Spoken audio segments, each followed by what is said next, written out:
For centuries, they told us the terror would come from above. We've been looking the wrong way. Isn't that similar to another tagline we've had? I feel like it's similar.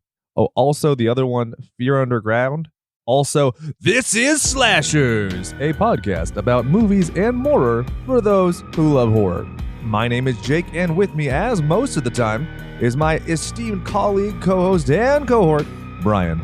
Brian, say hello to the mutant goons from beyond. What's up, buttfuckers? Wow, everybody's so crass nowadays. I haven't sworn yet, have I? I think I might have, actually. Whatever. Anyway, I'm looking at Chad, hoping that he'll give me an answer, because he used to be a producer, so he actually listened to the show, gave up on that. Now he's just sitting here smug with a poop-eating grin on his face. Hi. Now I'm looking at Jim, who's got his arms crossed because he's too cool. What's up, Jim? Hello, hello. See, that's the way it should be done, gentlemen. Fuck that shit. Yeah, see, Chad, you're a little too low-key. Brian, you're off the rails. This Drink some coffee. And probably some schnapps. Am I right? Hey. So what's the deal with schnapps? As a guy who is never imbibed and stuff, why did everybody make fun of it? It's got flavor. It's got alcohol. I don't get the problem. I feel like that's something that teenage kids sneak from their parents' cabinets. So the parents drink it. So it's like an old person or a young I feel person? like it's. I don't recall ever drinking it. I think it's like more like a liqueur than anything. There is no problem. I love fruity drinks. When I used to drink. Isn't it a liqueur? Like something you add to other drinks? Something that you mix, I think. Right. So it's like triple sec. I guess. I guess it's just me over here. I honestly have no idea. But I'm people having make a fun of it. conversation with myself here because I'm talking to three guys that don't drink. So, Jim drinks like a fish. Oh, what? What? Sorry. well, that's true. What's funny is every place that I've lived with my wife, I've had Jim's alcohol in my house the entire time. Because a housewarming party in my old apartment where you brought some rum and that stayed in the freezer the entire time. Then you took that rum and my housewarming party for this house that we're in right now, you left rum, which I still have. So I don't. This is the kind of special relationship Jim and I have. I believe I am the one that introduced Jim into drinking the hard alcohol. Yeah. You're welcome. Brian basically ruined my life. Yeah, we buddy. talk about it every Tuesday night. Well, Hi, my name's Jim Turn. Hi, Jim Turn. Which ties in wonderfully with Dr. Sleep, which we've talked about. Oh, joy. But that's not what this episode is. This episode is Phantoms by Dean. I was going to say the C word joke, but I'm trying to. Yeah. oh, come on. You do it. Take credit for it. Well, you have to by Dean. Come on. Go. Why can't I just say What word is it again? No, I don't want to say it. Come on, dance, monkey, dance. Yeah. So anyway, did you guys know that this film adaptation, the 1998 one, wasn't the first time it was planned? Actually, New World Pictures was going to be doing it before they filed for bankruptcy in 88 to 90. As there was a trade magazine that came out in 1989 that actually has a poster for it, where it has the same Phantoms font as the original paperback, but it goes into like kind of a silhouette of a woman's face. So I feel like it would have been more species-like. If it would have been released earlier, could it have been done better? Practical effects. I actually don't mind the CGI in this. Like, it obviously is bad. You know, it looks practically like Reboot, for Christ's sake, but at least it's kind of visually interesting. Like, it's ambitious. I'll give it that. Like the little black puddles, not ambitious. Making a giant millipede out of human forms that are like falling and writhing, pretty good. Yeah, well, 1998. The black eyeballs. Just For frame What? of reference, MySpace wasn't even around when this happened. So, When was such a time? I'm still on I'm rocking it hardcore. What was Friendster around? I don't know. Let me go back and check my Zanga, and I'll see if I wrote about it. I'm trying to think of the last song that I had on my MySpace page that was playing. Oh, geez. Some say it's still playing to this day. Yeah, it probably is. Well, I mean, it probably is. It's probably like My Chemical Romance or something. You're a MyCam guy, aren't they coming back? Yeah. Yeah, and I think that the Way brothers are doing some soundtrack for something that Kevin Smith's working on. Some things should just be left buried. Gerard's doing that. I like you on a first name basis. That's awesome. Well, I just listened to a podcast that he was on. Dustin Kinshrews, Carry the Fire. He was on. Oh, very nice. Yeah, and they were talking about he does a comic book called The Umbrella Academy. Yeah. And then they turned it into a show. Yep. He does that like really heavily into the show. He also, if I'm not mistaken, he worked on Chowder and a couple other shows that were pretty rad. Chad, what do you have to say about My Chem? I have listened to a song from them. Is it the Black Parade? Yes, there you go. Because it was on the radio. Yeah, fair enough. So perfect. In terms of other trivia for this movie, there is not much. Nobody fucking cared about this movie when it came out. Nobody cares about it now. Our listenership is literally going to go into the hole because we did Marvel Zombies and people were like, fuck that. Then we did Yokai and people were like, what's that? Now we're going to do this. And people are like, still don't care. The big thesis for this episode, because Chad and I have been talking about this since I recently read the book, was this book is so akin and similar to it that there is a significant, at least, influence from that Stephen King had from this book because this book predates it. So let's go through the chronology, shall we? We have 83. This book comes out March of 83. Then we have it coming out in 86. Jim, I see you with that quizzitive look on your face. Are you going to ask me what came out in 1980 that might have influenced this book? No. Oh. Chad, I see you with that quizzitive look on your face. Are you going to ask me what came out in 1980 that might have influenced this book? What? The Mist. It wasn't its own book, but The Mist was in Dark Forces that came out in 1980, and it involves tentacles, hibernating monsters, a pterosaur-like creature that's kind of like the moth, a religious zealot and claims of, divinity. The ancient enemy. You have people moving through sewers. You got creepiness, desolation. So people throwing shade, but it's cyclical. What predates all of this? Lovecraft. Actually, I was even going to go one step before, which would be John Carpenter's The Thing, which came out June 25th, 1982. So that's only 9 months away from the time that this book was released. But my point is, at least in terms of polish, it could happen. It's probably the least likely influence, but I wanted to make sure it was out there because especially when it comes to the movie, you have a dog that shits out tentacles. And I'm like, oh, that's one for one. Where have I that's seen that definitely before? Yeah. There's also The Blob from 1958. There's a short story called Slime from 1958 by Joseph Payne Brennan. Then you have Snowfield, which is the name of the town, is in Santa Mira County. Santa Mira was the town and invasion of the Body Snatchers. Then we get to the shape-shifting and probing abilities of the planetary creature in the 1961 Stanislav Lem novel Solaris. And then you finally get all the way back to H.P. Lovecraft. Am I pronouncing that right? Never heard of that guy. Louvre. Sounds pretty good. So this whole thing is very interesting. There is a whole creature that people like freak the fuck out about, that it's the same. I can't even pronounce the name. It's so fucking hard. That's what she said. Nyarlathotep? Yep.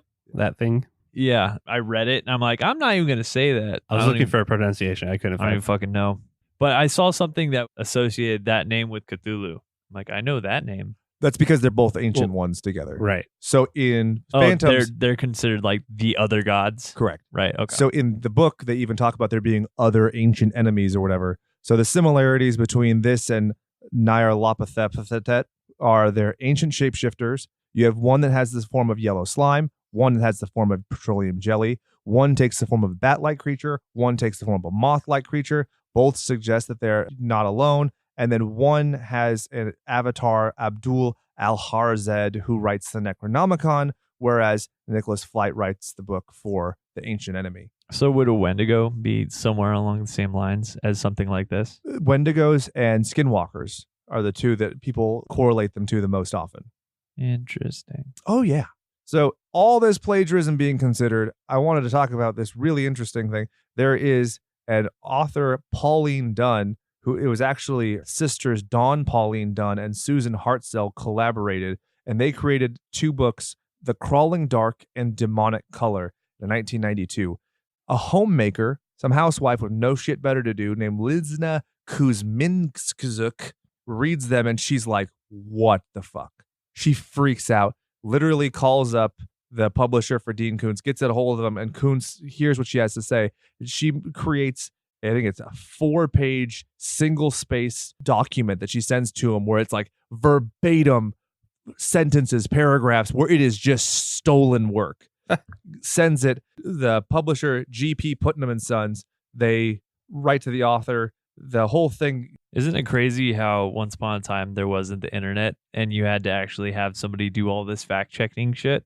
And now you're like, wait, that sounds familiar. Let me just Google it. Yep, there we go. You don't even have to do that. Everything just gets ran through an algorithm and it's like, oh, that's a copy. That's a copy. That's a copy. Some guy posted on Reddit, and I think it made it to the front page, where basically it was like he submitted to Turnitin.com and the first word of his sentence was "the," and it marked it for plagiarism and flagged him. Literally, so chemistry class right now, and everything we do, we turn in on turnitin.com. I've had the exact same thing. Like in the middle of a sentence, the word "the" gets picked up, and it's the only thing that's getting picked up in the middle of the sentence. And I'm like, what the F? And on top of that, everybody's basically writing the same thing because it's all scientific, and nothing's original. We all did the same exact experiment. Unless somebody has a breakthrough. I'm getting like 50% recognized on these damn papers. And I literally talked to my teacher today about it. So it's funny that you bring it up. And he's like, oh yeah, don't even worry about it. Do you think people still pay people to write papers and shit for them? Yes. 100%. Is that like, Yep. is that still a thing? There's websites. Oh, that- yeah. And it's not like even hidden thing. They're not even that expensive either. Oh, not that he somebody's looked knows. into it, huh? So shall we get into the statistics for this week before Jim incriminates himself and gets expelled and ends up like Joel McHale in Community, which I've been rewatching and it is delightful. It is. It's great. It starts off better than any other comedy I can think of. Maybe you should check out Peaky Blinders. Nah, it's too long. And it's also not funny at all. You Koontz. Ooh, words can hurt. So the budget, I could not find a reliable source. Nope. Also, I wouldn't trust anything from Miramax. Weinstein, awkward. It grossed a whopping $5,624,282. Damn. Wow. We're talking. I feel like as far as looking at the numbers when it translates to now, I think it was like 11 mil. So even that is nothing. Even to date, it's only made like yeah, 50 it's still million. very bad. It's still very, very bad. What are the numbers show? So it's 8,817,933. So it's less than doubled since 1998. Oh, man. Awkward. But if it was student loans, Jesus Christ, it'd be in the quintillions by now. The competition, Spice World, Yeah, the that's movie, right. That's right. Oh, yeah. Absolutely. and the week after was Great Expectations. There is another film I wanted to address, which was Gods and Monsters, where Ian McKellen kisses Brendan Fraser's shoulders and stuff and puts him in a gas mask. I was not prepared that's for that. interesting. As an 11-year-old, I was like, what? I want to say What happened to George of the Jungle? also around the same time, Half Baked came out. So Yeah. Abba Zabba, you my only friend. that's it. Probably the only straight edge guy who could quote 90% of that movie. You, fuck you, you're cool. I always imagine doing that in like any of the workplaces that I've ever worked. Never happened, but in my mind, I'm like total badass.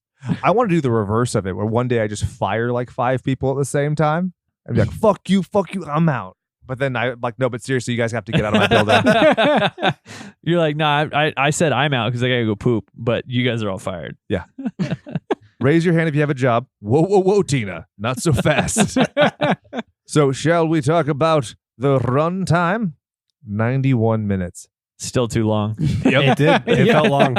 It felt very long in the tooth. When you consider that it's adapting a book down and trying to distill it, it was still like, Jesus, none of this matters. In the scene where they hear the helicopter and apparently it's like doing reconnaissance. I thought the helicopter was coming to save them, and then the movie would end. He's like, it's then- infrared reconnaissance. Right, It was right. like 50 feet above their head. Exactly. and then the helicopter flew away, and then the movie proceeded for like another 45 minutes. Yeah. You think it's a cavalry and you're like, fuck, man. So it was directed by Joe Chappelle, who is best known for directing Halloween, The Curse of Michael Myers. Not so much. It's definitely not one of my favorites. Yeah, and if you look at the rest of his career, not one of my favorite careers either. The Skulls 2, anyone? CSI Miami? Fringe? Anything? The Wire? I've never actually watched The Wire, but I've heard good things. So maybe that's the one stellar part of his career. Hey, Jake, who was it written by? Dean Ray Koontz. I found out what the R was. It was bothering me that on IMDb of all places, it was the only place where I saw Dean R. Koontz. And so I was like, what? That has to be something good. And it's basically the letter R. Did you know he wrote an episode of Chips under the pseudonym Brian Coffee? Huh, no. Chips. Nothing? I got nothing. What is Chips? The cop motorcycle team. Eric Estrada? Where he's wearing a helmet on top of his hair that looks like a helmet? Oh, I feel like I watched Gilligan's Island. I didn't pay attention to anything else. Didn't write any episodes of that, unfortunately. yeah. Well, he should have. But the women are prettier in Gilligan's Island. Oh, for sure. Yeah, you're there. The redhead. Would you bang Mrs. Howell? All of them. At the same time? Yeah. Mary, fuck, kill, Mrs. Howell, Ginger, Marianne, go. Does she have the money still? Yep. Well, then I'm marrying her. But you're on an island. Oh, well then no. Money's useless. See, that's the thing. Oh, I guess I kill her. Probably. You would marry the redhead. Yeah, I you would. would. Come I have on. the type. So, Brian, since you're such a fan of the show, marry, fuck, kill Gilligan, the skipper, and this professor. Go. Fuck the professor for sure. Dude, he's so handsome. I'm not He even is. going to lie He about He it. is I might even super marry handsome. him because he I get want to that do D some on the experiments steady. in bed. You know what I'm saying? Oh, hell yeah. He'd be like, oh, there's a little spot right. Oh, He'd make an orgasm machine out of 2 Yeah. coconuts. right? I feel like I would marry the big guy. Let's use a cuddle bug. Yeah, You'd kill Gilligan? I'd kill Gilligan. You're a fucking cruel monster. Dude, I'd be putting him out of his misery, and he'd be happy for it. Everybody would be happy for it. Gilligan's pretty much a slave anyway, though. So All right, Jim, this is the hard one. You marry, fuck, kill, and it's going to be guests on Gilligan's Island. All right? God. So it'll be, weren't the Harlem Globetrotters on an episode? Am I making that up? I think you're thinking of Scooby Doo. Scooby Doo. No, I'm pretty sure Harlem Globetrotter. Harlem Globetrotters on Gilligan's Island. Boom. I found it. It's on Wikipedia.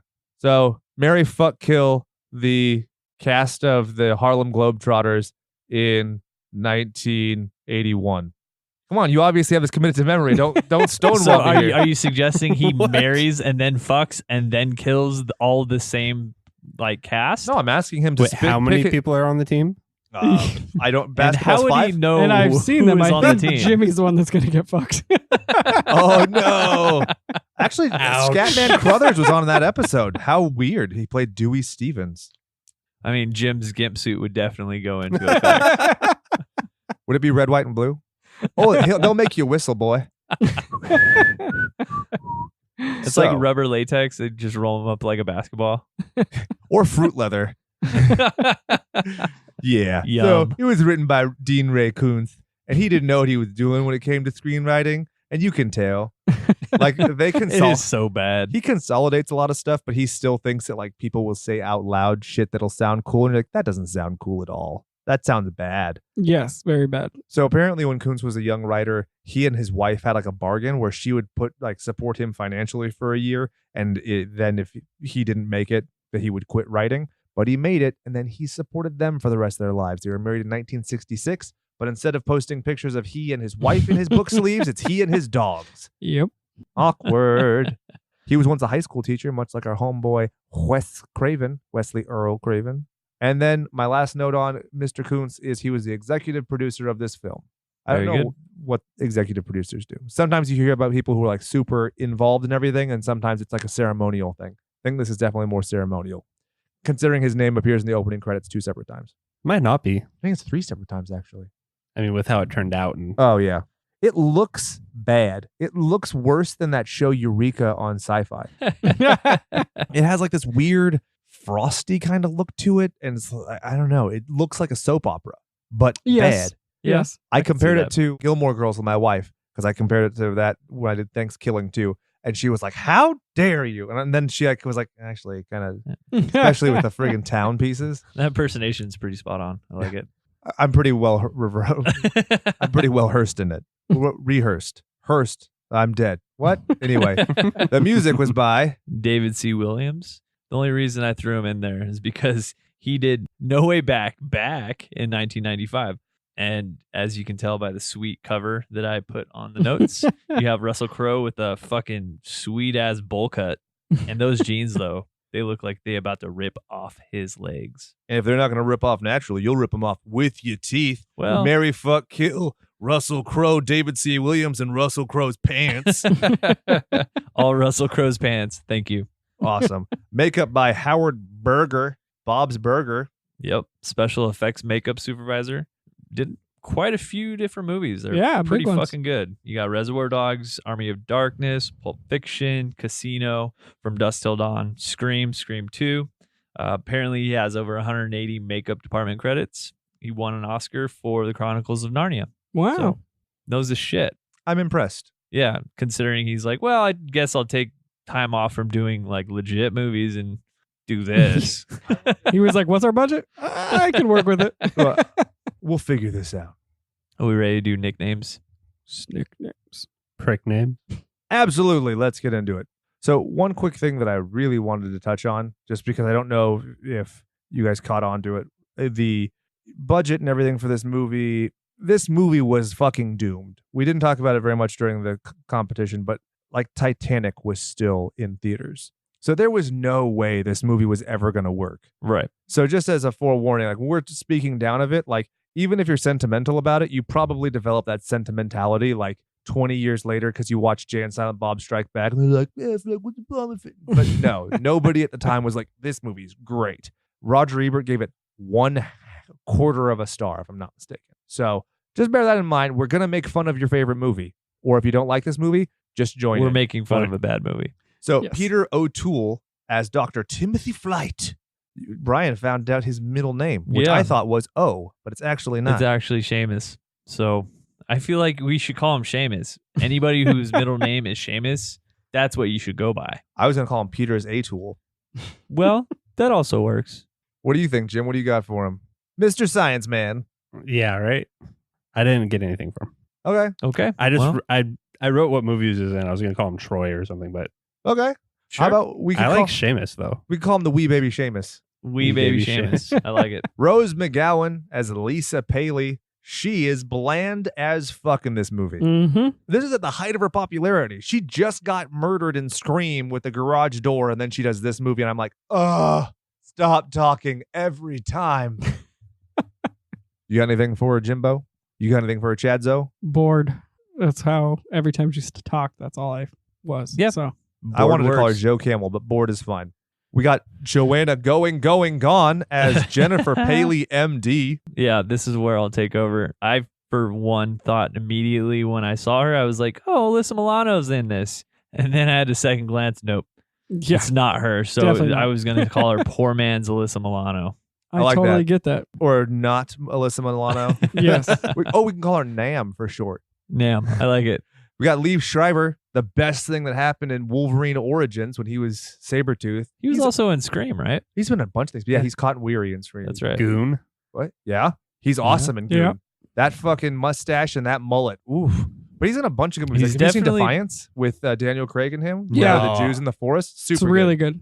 He's definitely believable in Goon, Oh, right? yeah. Like, it's not something where you're like, who is this fucking weird actor trying to portray some crazy hockey player? Like, no, I really believed it. What about his show? What's the show he's on? Ray Donovan. There you go. I haven't seen it yet, but I actually really want to. Watching his interview for Phantoms, like back in the day, he talks about how much money he spent on acting school, and he's like, but sometimes you got to do movies like this. Ah, that's so That's good. Way to go, bud. Yeah. I'm mad at it. He's definitely right. So I was going to call him Deputy Creepy. Anybody? I don't mind that at all. Yeah, that works. Next, we have good old Ben Affleck as Sheriff Bryce. Ugh. What was the one you got for him, Jim? I'd said Batfleck. I like it. I like it. I was going to call him Pompous because of his stupid hair, Yeah. but yeah, Batfleck works too. I always like Batfleck. I have a shirt that has like the bat logo with the strike through it from before he was Batman. Funny thing, I don't mind him as Batman. No, he's great. No, I didn't mind it at all. He had the best suit. Inarguably, that's the best Batman suit I've ever seen. And he's just not bad. You He's don't like weird. you don't like George Clooney in the cockpiece? Codpiece. Oh, I'm sorry. Is that what it's called? Yeah, he has the bat nipples, which is great. But yeah, I definitely have to go with that. It looks it looks like a comic book. It's awesome. It's the only one that's ever looked like the comic. Everything else is like, because you got Michael Keaton, who has that awesome breastplate. You have Christian Bale, where he's got like Iron Man type abs with like the interlocking metal Kevlar, whatever. Yeah. Val Kilmer. Which is basically just the Keaton outfit over again. Adam West's is fine, but he doesn't look great. I love Batman with the gray and blue. That is probably my favorite color scheme for him. So, as his interior designer, we're gonna take away this penny. We're gonna take away this giant T-Rex. Blue, gray, drab. It's gone. Batfleck it is. All right. Next, Nikki Cat as deputy. Who gives a fuck? I honestly didn't Who are have all these people? Yeah. anybody else. Everyone else died. There's so many different names for these scientists that got killed instantly within the film. You're like, I get it. You want to give them credit, but You're just a white suit. Like, right? Exactly. Fuck white people. Wow, we're doing it, huh? Yeah.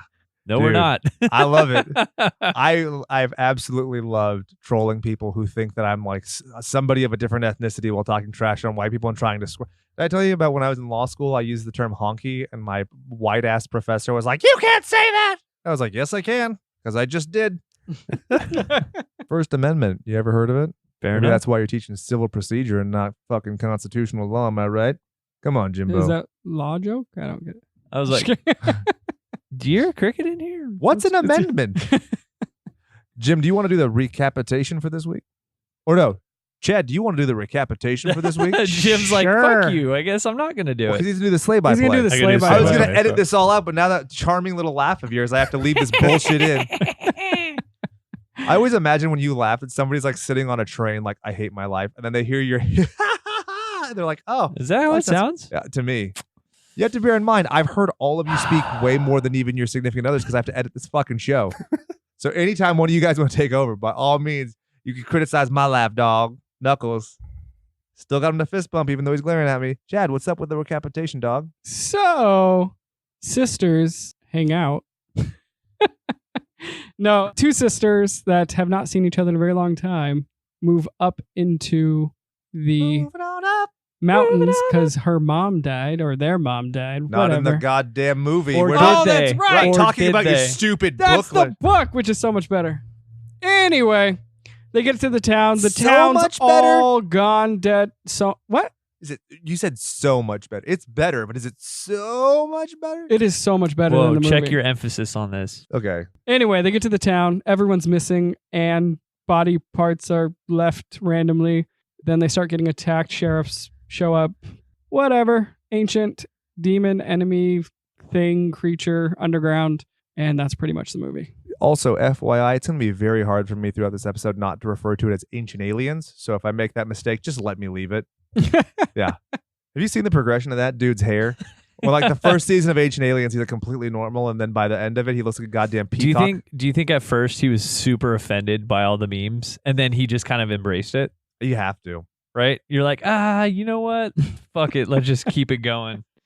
Yeah. Let's ride it till the wheels I fall mean, off. Unfortunately, not a lot of people that are, I guess, victims of memes can ride the wave like he has. Yeah. A lot true. of them are probably very emotionally unstable, right? Well, yeah, that Star gal Wars kid. Well, the gal who did the over obsessed girlfriend, she quit doing YouTube videos because it like really impacted her mental health. Oh, really? So basically, don't meme us because we're like sensitive AF, dog. No, meme everything. I'm all for Yeah. it.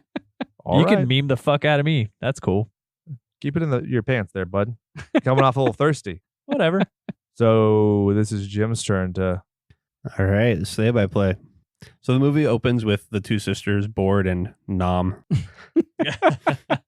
They're driving through the mountains and they're going home and they're talking about Bored is the younger one and she wants to basically get away from her mom. More like horde. Actually- Am I right? Whoa there. Jesus. Oh, sorry, guys. Sorry to our female listeners, of which overpower the men. So the older sister, not Alyssa Milano, basically picked up her sister because she was worried about her staying with her mom. And so they're driving to the mountain town and they're going through the town and it looks deserted. Everything's super quiet. It's like, is it always this quiet? And so they get to their home. They walk in and there's food on the stove and they're like, where's the housekeeper? And they don't see her. And then they come around the counter and she's dead on the floor. Yeah, I like that the food isn't like burned. It shows this just happened. Like it's boiling over for sure, but it's not like this happened hours ago. And in the book, they do a really good job of constantly reiterating this happened like a blitzkrieg. They kind of imply it with I think it's a Honda Civic that's got its engine going. You see the exhaust? Yeah, she even mentioned like, oh, it was just running. Like, Yeah, which I loved because I was like, it's been running for a while. You didn't like gas? Did you think it maybe ran out of gas? That was a weird one. But other than that, Chad, because you've read the book, do you think they did a good job of at least very briefly showing that this happened quickly? Or did you feel like they could have done more to make people realize the gravity of what happened? I feel like they could have done more. Yeah. Easy. But It's not bad, but I mean, this is Right. like, I honestly wonder if the shortcomings of this movie are budgetary predominantly, or if it's just like not going to work. Like if it was doomed just because of the visual representation being so hard to do, or if it's just like they didn't get creative because they're like, oh shit, we have 3 days to film. I'm not going to film an empty car. It's the dialogue and acting that I makes feel it like so bad. There's weird things that happen within the film where they could have added things and then taken away things at the same time. Yeah. Where it comes to why is the car's engine smashed? Does that have anything to do with the monster? Does it need to ingest anything that has to do with the engines? Is that why all the cars are turning off? Nobody knows. Well, it's why also did they even lift up the hood? It does. Who cares? It's super inconsistent throughout the book, and that's something that we talked about before going on the air. Like everything about it is, you have dismemberment, you have bloated dead bodies, you have eaten dead bodies, you have being able to use technology, you have not like using a sewer to get around. I mean, it's You all have a dog.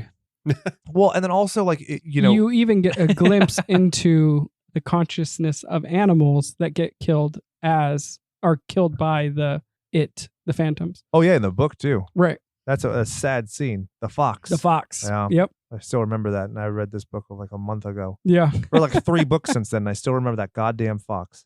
I'm glad I didn't read that. I'd Fuck's probably cry. Pretty bad. But then you get to see a biker's dick later. So I mean, it comes out. Wait, in the you wash. see a biker's dick not in the movie, but in the book. In the book. in your mind's eye? Yeah, dude. It's And a I weird pictured subplot. it big. Is it girthy? Is it Yeah, I totally substantial? Yeah. I'm It's talking- a it was like face slapper for It was sure. stubby, but it was thick. Like those like cans of V8, how they're like different than a soda can. It Yeah. was like that with a head on it. I'm impressed. Yeah, It's I know. like if you were whipped across the face, it'd at least hit you in the ear. but it would like hurt. It wouldn't like Yeah, yeah. slap. It would like thud. What Yeah. was the biker's name? Dix Oh. McGillicuddy. I got to get a visual here, and you're not helping. A throwback to Fisty McFisterson. Oh, okay. That makes sense. So they get to the house and they see the housekeeper dead. She's kind of got like rigor mortis going hardcore. She got varicose all up on that body. Yeah, Cool. purple veins, really gross looking. I think was she like gooey too? A Or little was bit, that- but not as much as the deputy. The the deputy's- deputy was really gooey. So He's ectoplasmic. yeah, so they're freaking out. They try to phone, doesn't work. They go to the car, doesn't start. So they get the idea to go to the police station. So they walking through town. They get there, and the sheriff is dead on the ground. And so he's got purple veins too, but also really gooey. They mentioned that he got off 3 rounds because there's some shell casings on the ground, but there's no blood anywhere. And their reasoning was, oh well, he's trained to shoot things, so he must have hit it, right? And there's no blood. So what could it be? And so they decide to raid the shotguns. But they only grab one gun. They only grab one gun. Drove me crazy. And you gotta love that the older sister, not Alyssa Milano, takes the gun, even though she has no idea how to use it, and the younger sister, Board, doesn't use the gun, even though she knows how to load it. And Yeah, not Alyssa Milano essentially grabs the shotgun. She's like staring down the barrel as she's like, I don't know how to work this. And you're like, oh God. PH dumb.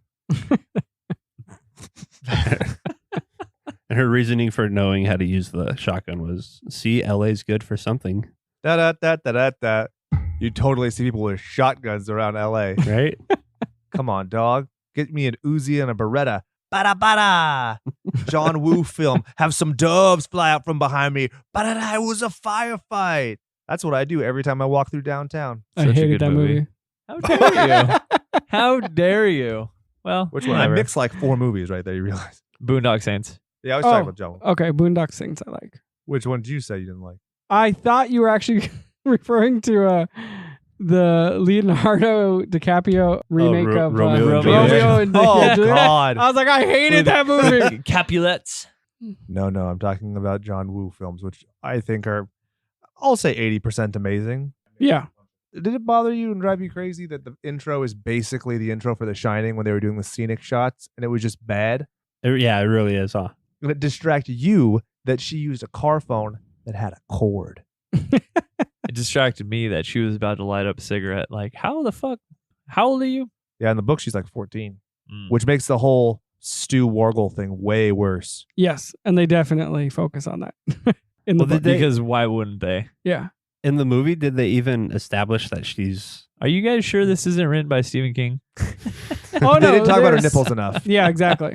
But McGowan at the time of filming this was 25. The older sister was 35. So But the amount of sexual creepiness within the Well, it book. still applies. You could Yeah. be a legal adult and be creepified by Stu Wargle. He wants you to wargle on his schlongle. You sound like a Murloc. So they decide to go to a friend's shop around the corner. Jacob and Anna. Apparently, they're always there, right? Yeah. They're still there now. Haunting the oven. So as they're walking around the back, there's actually some cool shots, like going around the back with the gate and stuff. Yeah, if that you- little alcove. Yeah, so that was nicely done. But they go around the back and the lights start to dim, and there's like a path that they walk under, and something clearly goes over them. It's all shaky and stuff, and they make it inside. Now that in the book is interesting because that's where your first encounter is with the ancient enemy. And so there's something very specifically that's going along the top and down the bottom on the side. So think of like top left, bottom right. And that's where they're like, what's happening? And that's what causes them to be afraid. I get budget, whatever. And also it's a visual medium, so you can't use the other cues. Like imagine going to a movie and just seeing a black screen and hearing Right. sound. So I thought this was an effective way of getting it done. If anything, what I really like about this film is how quickly they moved into things happening, people getting killed. Right. Right. It Yes. wasn't 35, 40 minutes of buildup. That's identical to the book. Yeah, the book is great as far as your establishing scene. It's them in the car, and as soon as they get home, that lady's dead. Okay. And they, like, the structure of this film is very, very similar to the book. They just consolidate a certain thing. Right. So, like, as opposed to, for instance, using the Diason 17 or whatever, in that they have to order it, and then in the movie they just have it. They order it. They literally order it and it comes floating. Yeah, they have to actually trick the ancient enemy to allow them to do more testing. And she like gives a code to her nerdy friends that are outside, and they then Interesting. they're like, "We solved it. Here's your equipment that you need," and it's really just the chemical. Huh. And some sprayers. Yeah, and sprayers. So basically, think John Goodman from Arachnophobia. Yeah, That's basically what the mental image I had while reading the book. yeah. That's awesome. So go ahead, Jim. So I've they go- derailed you enough. You can move on Yeah. to your next point. They go into the shop and they find some hands cut off on the floor with a roller. Whose Or was it on the hands? counter? Counter. What are they doing there? Why are they cut off? I have so many questions. Nobody I know. knows. This is my big argument is like the inconsistency. In the book, there is a guy, Kale, who is a murderer. And it would have made sense even in the book if the mutilating murderer would have been eaten by the creature. And then that's where it gets this malicious flair for the theatric. It makes literally no sense in any way I've looked at this why there are two heads in an spoiler. 2 heads in an oven and 2 hands on a counter. I don't understand. Chad, reconcile this for me. I look at it as in the book, it starts getting into the intelligence of the creature, and the more people it eats, the more like intelligence and it receives. Does it think to itself, okay, well, a lot of people would think this is going to terrify them, so I'm going to do it, therefore? Yeah, they talk about it a lot where it's trying to scare people. It thinks itself as the actual god / devil, where he's actually inducing fear and he's kind of like playing with his food is kind of like what happens. Yeah, but does it frustrate you at all that you don't see that person who has that fear?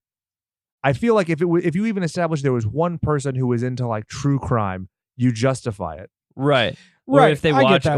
or if there was a person who was watching a horror film and then it digests them, and I then like it's that a like, lot. boom. Right. Now I'm going to start having people getting killed in precarious ways and having all of this excess gore, because that makes sense, because it's fresh on their mind. Right. I mean, that would definitely help move it along in that area. But yeah, from like what I take from it, you have to look a lot deeper than the book actually provides. Essentially, what I got from this is we need to have some sort of shock and gore factor to this movie. Otherwise, we just have a bunch of people that look like they died from this random disease that have veins showing on their Right. skin. And so in the book, you kind of get the feeling that the ancient enemy actually did eat somebody that maybe, was like a serial killer or something, only because the creepy cop, it comes back, dead, and then like kind of With tries. his dick hanging out. Yeah, he tries to rape the girl pretty much in the bathroom. With his dick hanging out. And Oh, that's Deputy kind of what you Creepy. do. Like, so he's obviously using the fear and the memories from the one person, and they're showing that that's how he does evolve and grow and think. So he does take those memories and then pushes that fear onto the girl. Do you think the head should have been a little charred?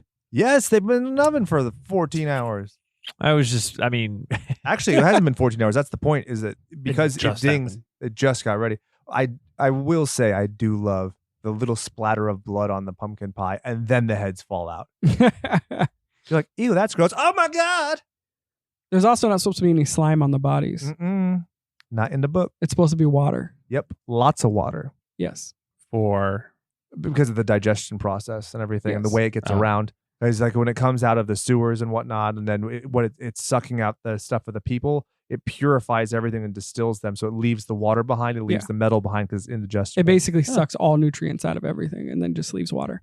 So it's like perfectly sterile water. you're just supposed to know that when watching this film. Well, they use like the slime, obviously, because it's like way more visual. yeah, But it's also, alien. yeah. And even the people that are like dead, they're not supposed to look like diseased. They're supposed to look perfectly fine except for bruising because it doesn't actually like infect them. It just squeezes them till they die. Huh. So yeah, there you go. All right, so they're in there, and we're talking about cake. So the timer goes off, and they're like, "It's just a bun cake. It's just a bun cake," and it opens up, and it's a cake, and the blood drips down, and then the heads fall. There should have been more blood, really.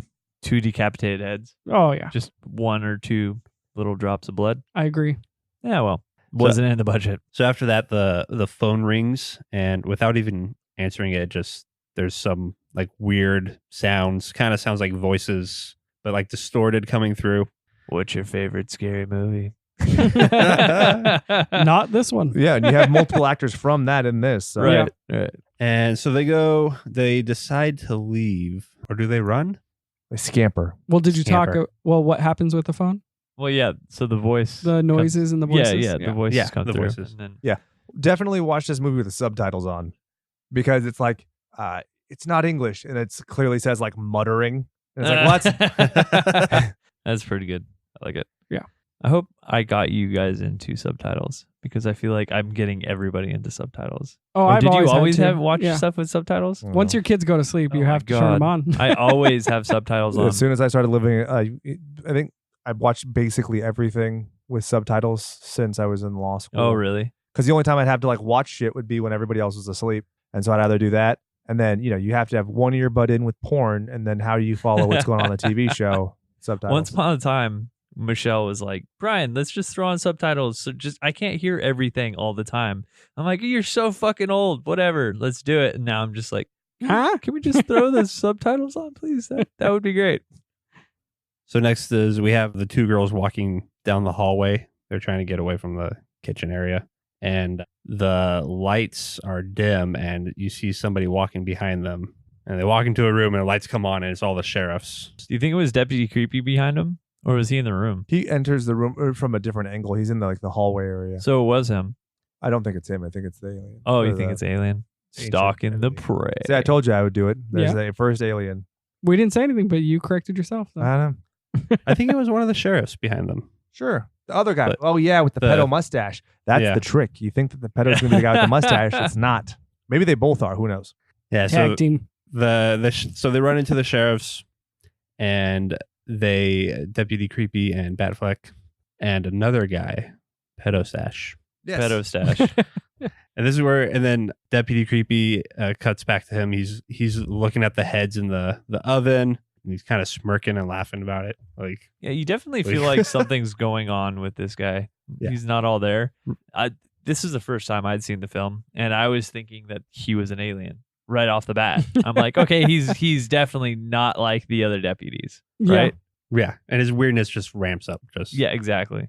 All the officers and the girls are in the room talking about what to do, and the lights start dimming, and they just come back on. Nothing really happens. They're trying to figure out what's going on, and Deputy Creepy is pissing off Batfleck, and Batfleck kind of gets up in his face and chokes him. Which is nuts. He goes like from 0 to 60. In the Right. book, they show like it ramps up, where first it's a comment here and then it's a comment there. But then, like the way that Stu Wargle is described in the book, he's like Eckhart from Batman 1989. You know what I'm talking about? The fat guy who's like the crooked ass cop with, Yeah. Right. Okay. with the Got big double chin. So the Got whole it. time I'm reading the book, I'm thinking of that for the guy. So, you have Cotton Weary on this side who's like sleek and looks good. With Liev Schreiber, like this is so different, but he does a really great job of being lurid which is important. Can I derail for 1 second and talk about Eckhart? Because I'm a big Batman fan. We know this, right? So I was like, oh yeah, what was that actor's name? Never even knew.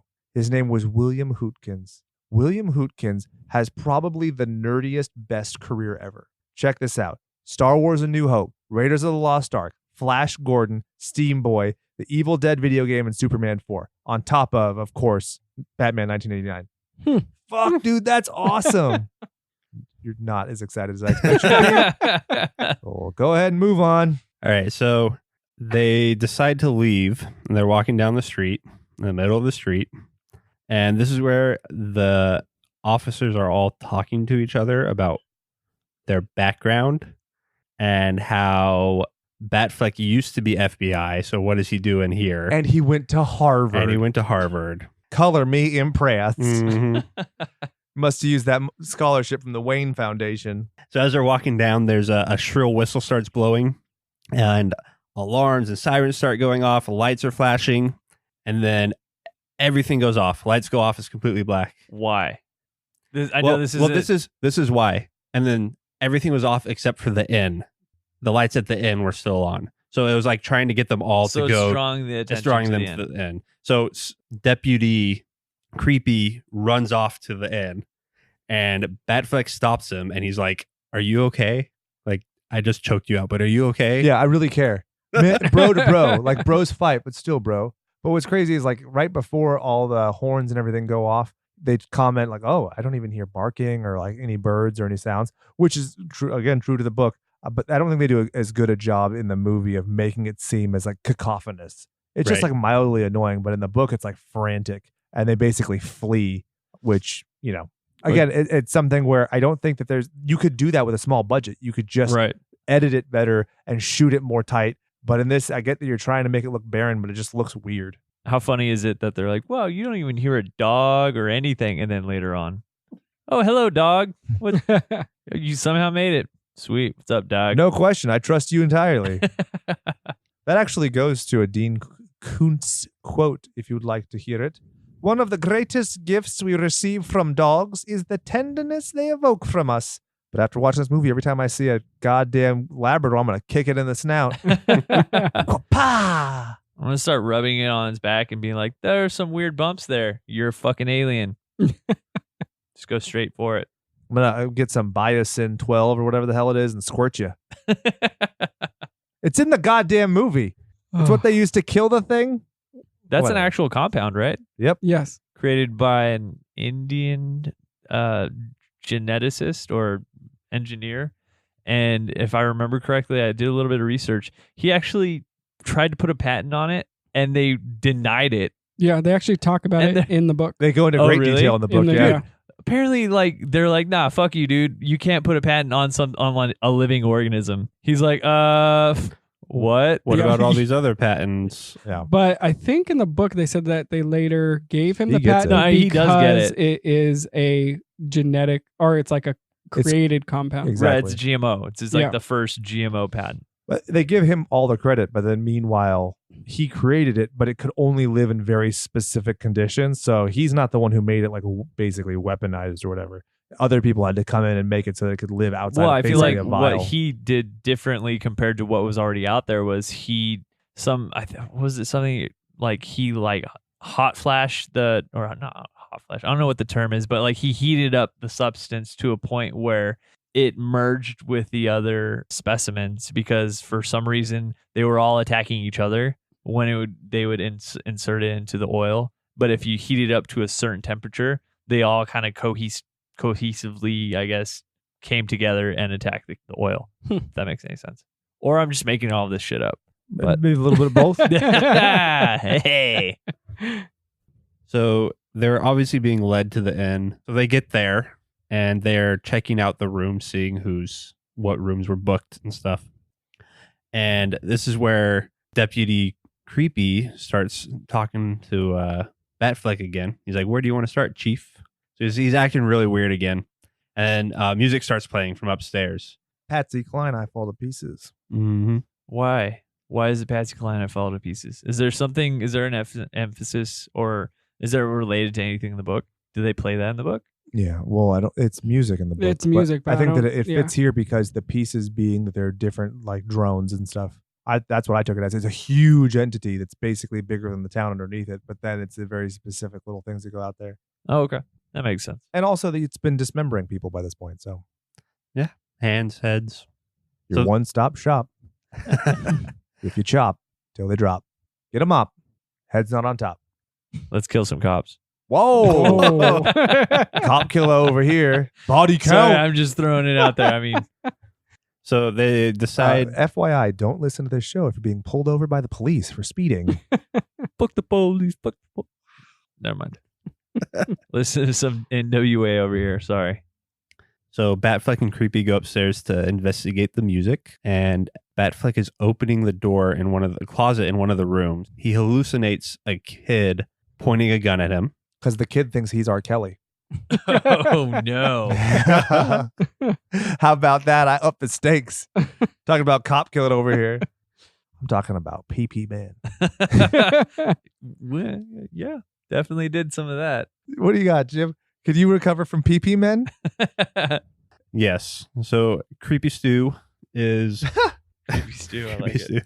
Creepy Stu's in the next room over, and there's a dead woman on the bed, and Who he's is $15 to the first person who can name this beautiful horror fiend scream queen without looking at my notes.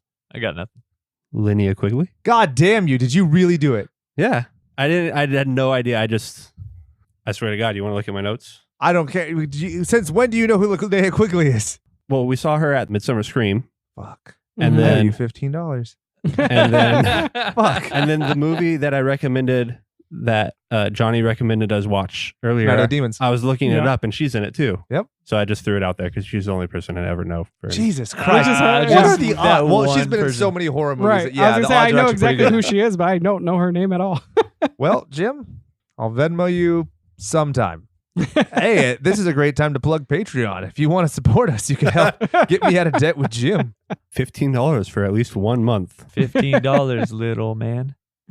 Put that shit in my hand. If that money doesn't show, then yo, yo, yo. Oh, come on. What? Said it all fast, like. Because I'm trying to get back to... Well, okay, that's fine. Jake can derail all he wants. I've but already instead, referenced that Brian's film. If you don't mind, I referenced that film 20 minutes ago with Ben Fine. Affleck was bombing Phantoms, yo. So if you want, pick another Kevin Smith movie and reference that one. Stepping on my toes, boy. Hey, Brian, why don't you cosplay as Silent Bob over here for a little bit? Just talking about like some heartbreak you had later on in the movie. Silent Bob. Got it. Spot on. I feel like it's actually a pretty good comparison of Brian and my relationship would be Jay and Silent Bob. Yep, proved it. All right, back to Creepy Stu with dead Linnea Quigley. So she's dead, and he's like, yeah, want to tell me what happened here? And he laughs. I really like how manic he gets. Super weird. And he like touches her arm, and then Batfleck comes in and interrupts him, unfortunately. He's like, hey, why don't you come watch the hallway, right? It's essentially like him telling the other cop to put your nose in a corner and do nothing at Yeah. all. So they go to the next rooms, and Batflex finds something in one of the rooms. So he goes to get Dr. Nam, and this is where we see the writing on the mirror that is done in lipstick. And basically where we find out this isn't just some horror. This is something more contrived is going on with his Dr. Flight's name and the ancient enemy. Well, in this, it's very straightforward. In the book, they're worried that Flight is like the suspect or the murderer or something like that. They take it as the person calling them the ancient enemy. But in this, it's very quick. But again, you're not doing that rambling, oh, let's figure this out. They don't have like the dueling timelines where you have Flight talking about selling his book in England and then this happening here. I really like the way that they just consolidated this and kept it moving. So they're trying to figure it out. The door's locked. There's no windows. So how did whatever get in here? And then you see Creepy Stu in the hallway with the other officer, and they hear like keys rattling, like metal rattling.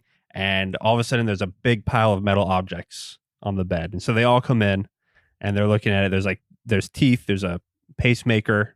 And the Dr. Nam looks at it. Do you guys take this as essentially the being taunting them? It has to be, right? I mean, I kind of get it.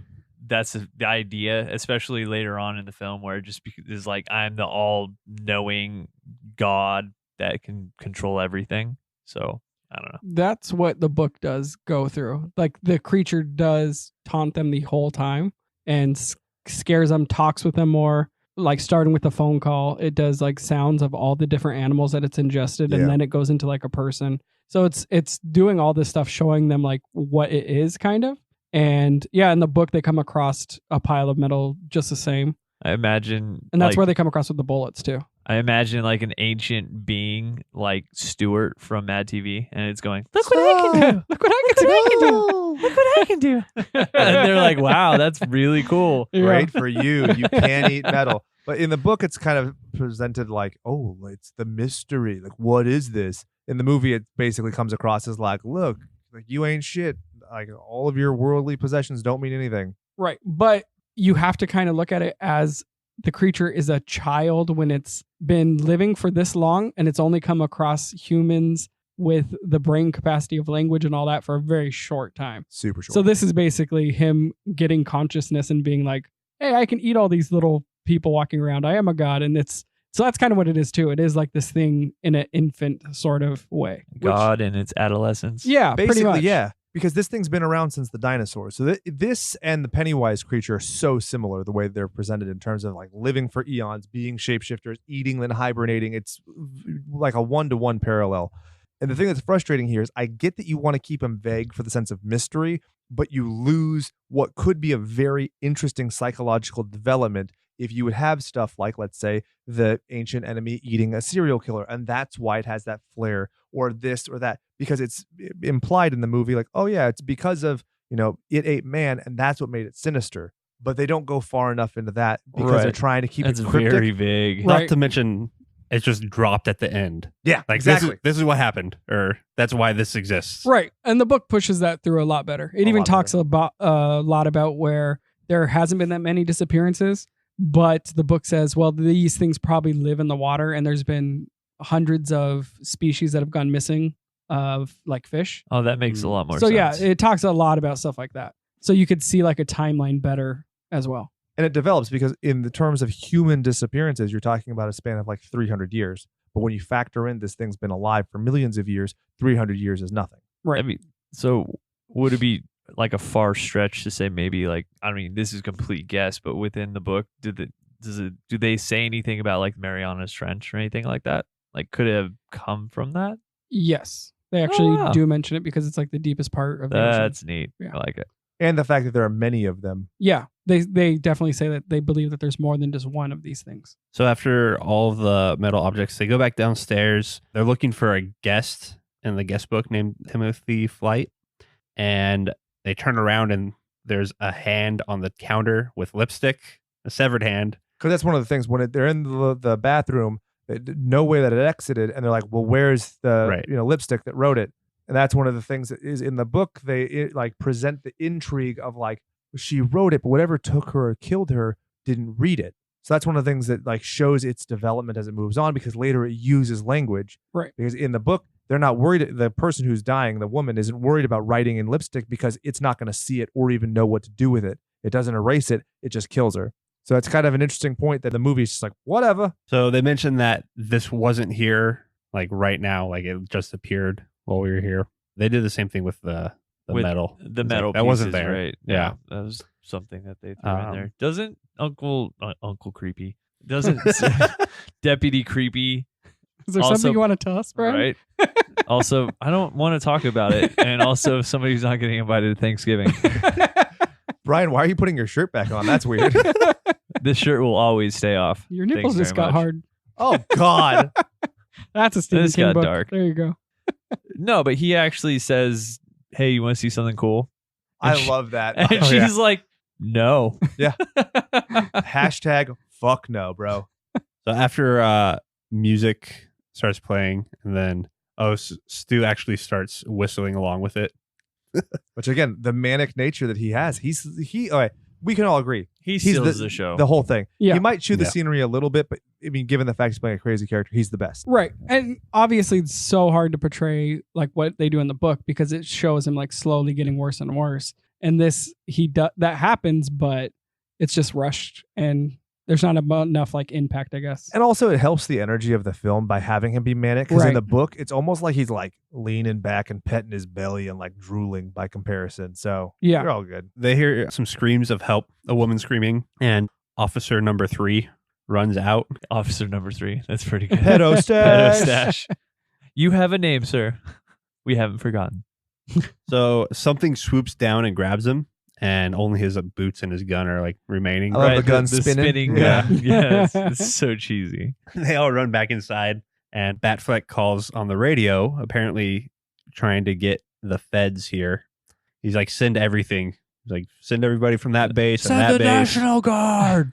Well, and then again in the book, not to just beat a dead horse and talk about it, but he's talking about the only reason he even knows that this kind of secretive thing exists is because they went to a conference. And so they even do a good job of making it seem like but at the same point in the movie, they do, simplify it. He used to be FBI. So that's how he knows. We move on. In the book, it's interesting the way that they elaborate on it, but it's way too long, right, Yes. Jen? Yeah, because they talk about his back history. So in the movie, he's afraid to like use his gun, or he got kicked out of the FBI, whatever, because he shot the kid in the closet. With the toy gun. Yeah. He's Powell from Die Hard. But in the movie or in the book, nothing like that happens. He just has an incident with a criminal, and he's kind of talking about how he's so happy he's never had to fire his gun, and he doesn't think he could ever do it.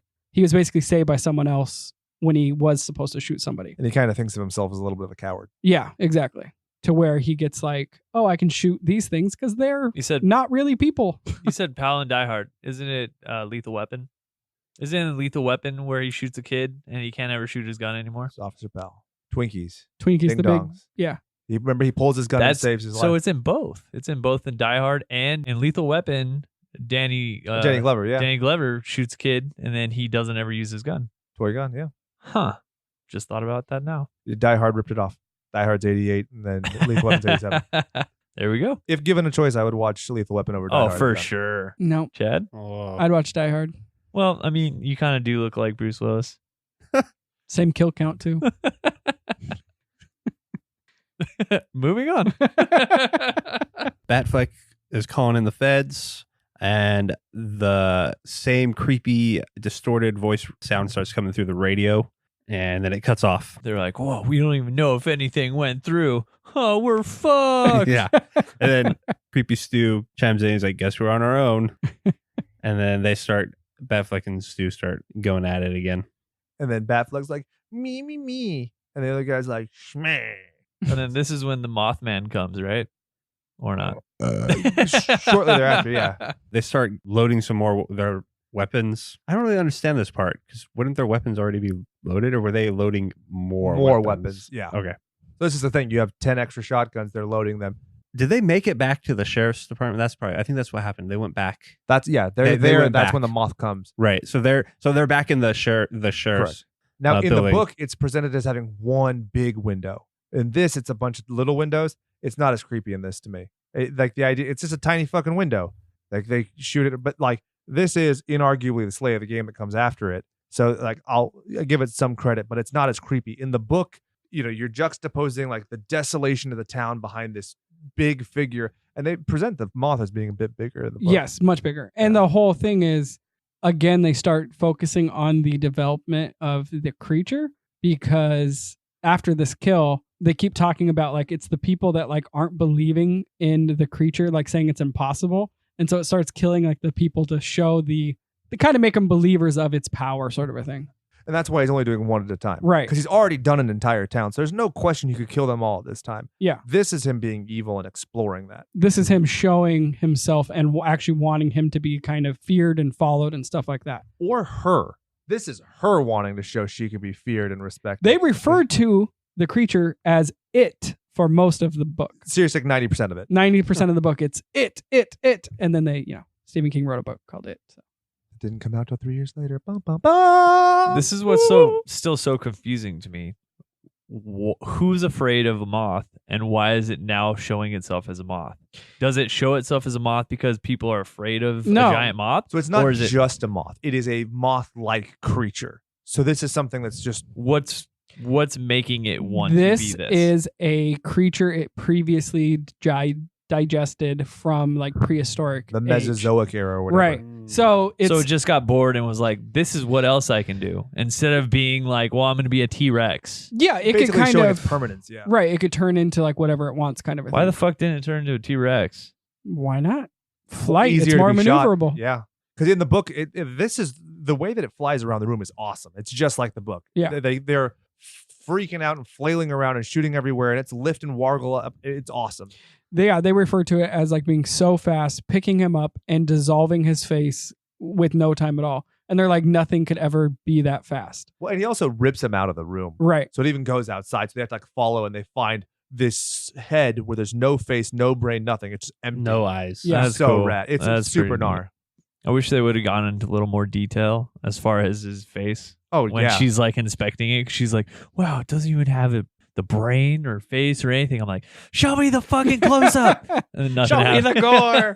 Nothing. Well, they showed Damn his it. face. It's, Right. well, Yeah, it's just like a wounded face. It looks like Uncle Frank. From right. Hellraiser. It's like more like an off to the side shot Right. than anything. Give me the money So- shot. I'll give you the money shot. Basically, we got the whole killing thing down. So it flapped at the windows and they shot out the windows and thought they killed it. And then it flies in, takes the guy's face off, flies him around the room. face. They shot so many goddamn bullets. Yeah. All of the rounds that they just loaded up into the guns, fucking gone. Yeah. Right? Even comments like, I shot him 30 times. It's like, no, you didn't. No, you didn't. I counted. It was gone after like 2 seconds. You And might they have shot just, for like you might have 15 just grazed seconds. the tip.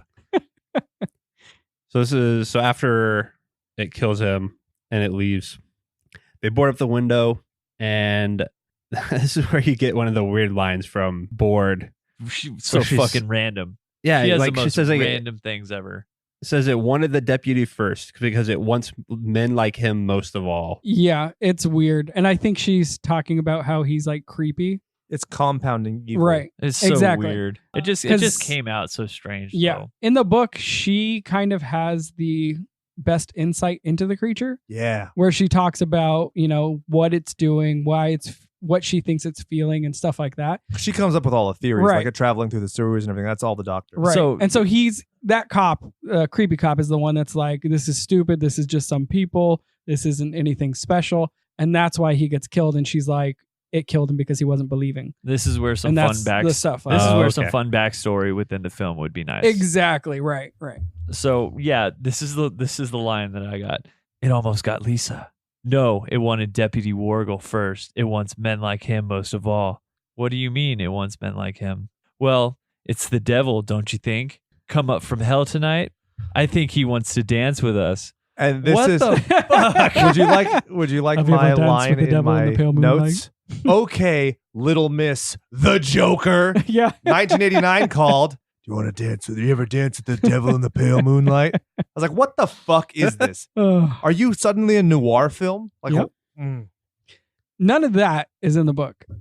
The reason why the book works is that they're basically all just trying to figure everything out, and it's a lot of conversation, and they kind of just go through each piece that they find. That's where they discover the metal. They shoot the creature so many times. They're like, oh, they find the bullets. Oh, it spits out all the metal because they actually hit it. Stuff like that. You think this was like Dean Koontz trying to inject some of that, but it just came off horribly wrong. I think that this is him trying to write a movie and Yeah. not writing what people actually talk like. I think in his head, he's sitting at his like typewriter with this smarmy, shit-eating grin, being like, "This is so rad. She's gonna say this, and people can be like, whoa."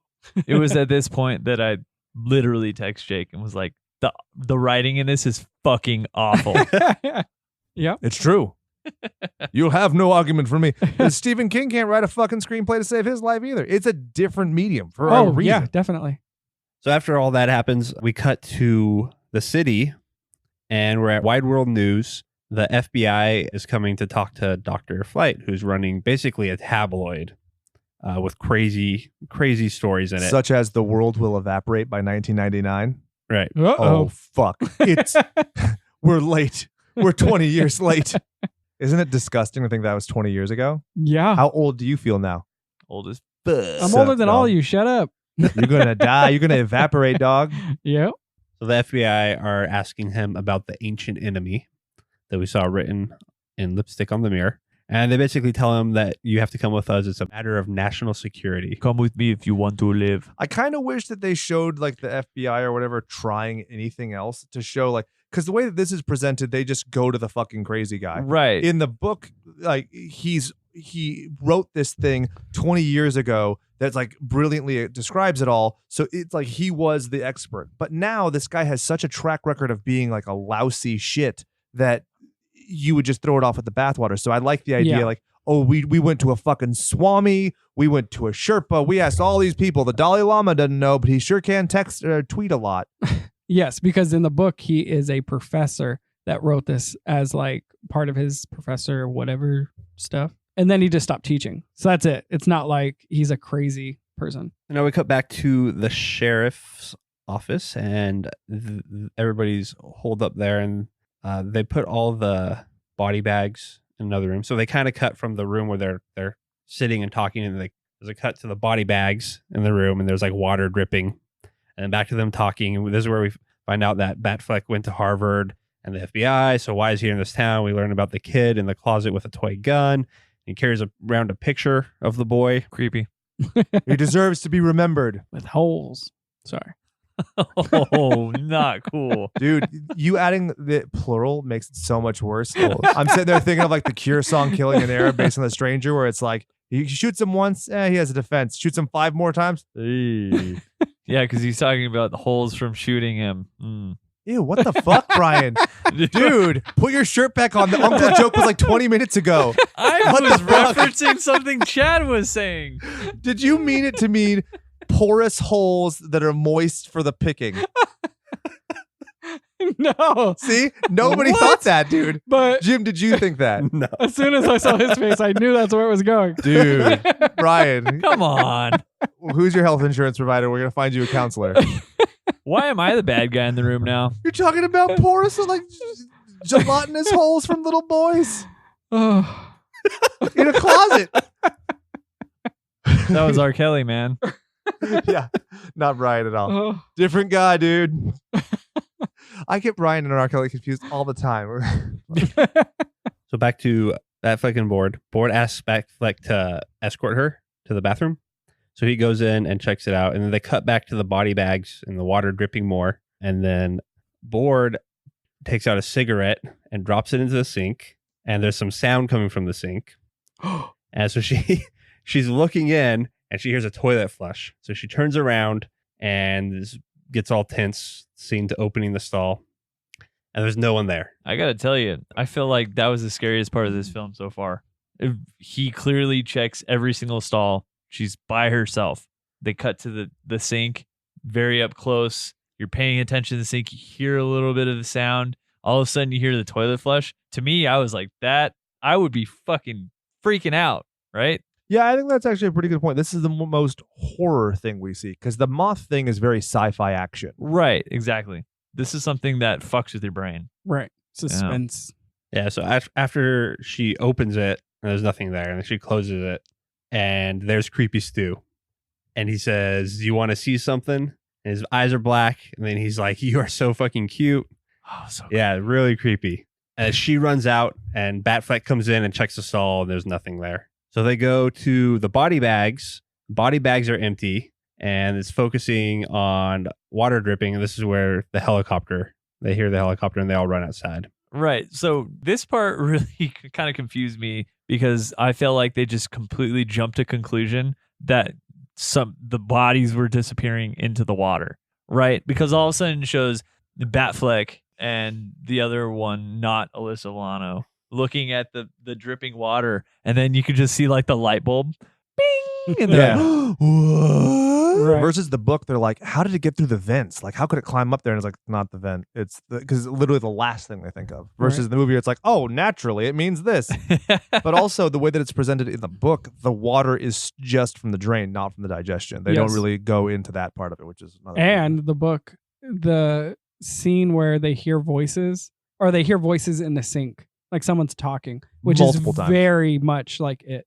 Yeah, it happens in this movie too when Yeah. the guys in the white suits, fuck the whiteys, they're down there and whatever. Yes. This Jesus loves me, this I know, for the Bible Yes. tells me so. I like that. I do like that. it's hacky, it's hokey, but I just something about a disembodied voice of a kid. I'm like, all right, I'll buy it. It's true. It would have been cool if it had to do with something like one of the girls like growing up, like a childhood song or something. Be a little bit more personal, but apparently it just sounds creepy, and they're like, "Yeah, let's go with it." Well, I Kids are mean, creepy. it killed an entire town. It had kids and it had a church. So Yeah. Makes sense. again, knowing the people before they disappear has a benefit to it, but then you lose the complete mystery of it. Right. Right. So they all run outside, and the helicopter just flies past them. It's like, fuck you guys. Fucking reconnaissance, huh? Yeah, Batfleck. He's like, it's infrared reconnaissance, imaging, Well, I was reconnaissance. in the FBI, so I'm just gonna let you know that's just like reconnaissance mission. So don't waste your time. So it flies past them, and then we cut to Dr. Flight on the plane with the FBI. It's actually kind of pretty funny. I like this scene a lot, actually. They're joking about, so where's Elvis, Elvis being right? kept? Like So that's good. a slippery one. Well, yeah, because he's like, I'm essentially kidnapped. Is basically what he says. He's like, well, so last I checked, I have rights. So unless I'm detained, you guys are basically kidnapping me. And they're like, nah, dude, we're totally having you help us find Elvis. which I think just the sassiness of it all is very good because he thinks this is his like, I got you moment. Like I will be heard. I have rights. I'm just as American as you are. I wish they would have kept the feds within the rest of the movie, They would have been great. right? Because they're that weird little comedic humor that I feel like they were missing. For sure. And Definitely. they're also likable, versus the people who die. I'm like, I don't care. Right. They All the white they- suits who died, don't care. They were likable in all 5 minutes of time they were in the film. Yeah. Which says a lot about the rest of the film. Yeesh. Next scene is we're back in town, and the group is going to get in the police truck. Batfleck says he wants to get them out of there. It doesn't start, obviously. Why would it? It's a horror movie. It can't start. So they open up the engine. The engine's crushed.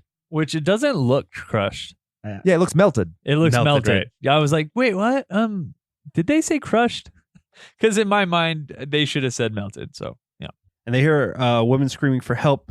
For some reason, they go back inside. And then we cut back to Dr. Flight, and he's with the army this time. Yeah, it's so weird, right? He just teleports to being driven in a car. And Right. you're like, whoa, who are you talking to? And why are you getting driven super fast, like to wherever you need to be? Which I thought was kind of funny how he was like, are all your drivers stuntmen? And you're like, oh, it's fun. It's like cheesy as fuck. But I guess it's kind of cool you're throwing in jokes, but whatever. It was pretty funny. But the driver's all erratic. The editing and cuts were really dramatic too. It feels like a Monty Python sketch or something. It It's definitely just feels like so- a different type of movie. Yeah. Where you're like, wait, is this part the same movie? I don't know what's going on. I wonder if it was added like maybe after because it even looks different. There would be if it was added after, it makes sense because they're talking about the ancient enemy, the mysterious disappearances. So you have the Chinese in 1939, the 8,000 disappeared or whatever, Mayan cities, then the colony of on Roanoke Island, and this is where we get the line from Dr. Flight where he says he's asked what is the ancient enemy, and he says it's chaos, utter chaos. That's so So cheesy. Chaos in flesh. That is so That's what- cheesy. Chaos. Well, that's what harken back. That's to the god of Cthulhu, the ancient one. yeah. So Nyarlathotep. the Lovecraft god he's considered chaos. chaos in flesh, essentially. Yeah. Okay. And so I have to comment on something really quick. It cuts to the police station, and Batfleck breaks into the vending machine and steals all of the candy bars. And I have to ask you, what would Batman do? Would he have sold those? I don't think so. So clearly, that's why Batfleck should never have been cast. And there you go. That I was expecting somebody to be like, well, Christian Bale played the machinist where he killed like a kid with his car, so he should. Or he was also a fucking crazy person in American Psycho. And Batman's a then crazy person. I'm not worried about it. Well, Batman would have bought the building, then broke into the vending machine. Exactly. That's a pimp ass move, dog. Oh, also, I've been watching Titans. It's not terrible, but it does make me sleepy. I don't know So what it's that not is. great.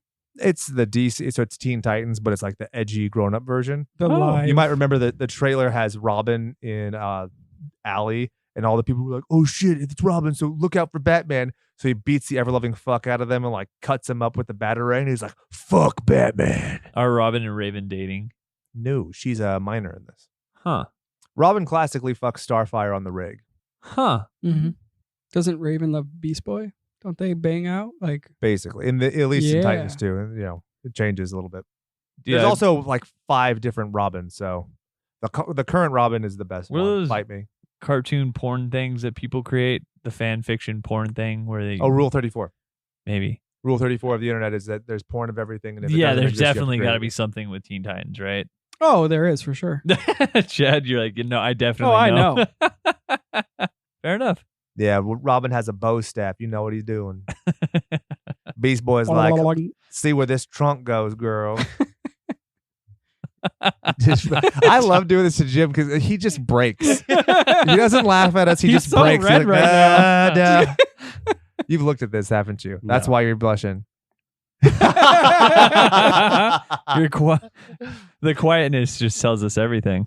I watch it only because I'm an artist, guys. Oh, I yeah. appreciate the artwork. The shading. I'm learning shading. I need to learn to draw hands. The Who cares if they're wrapped around a cock? I need to draw hands. The size of them titties, though.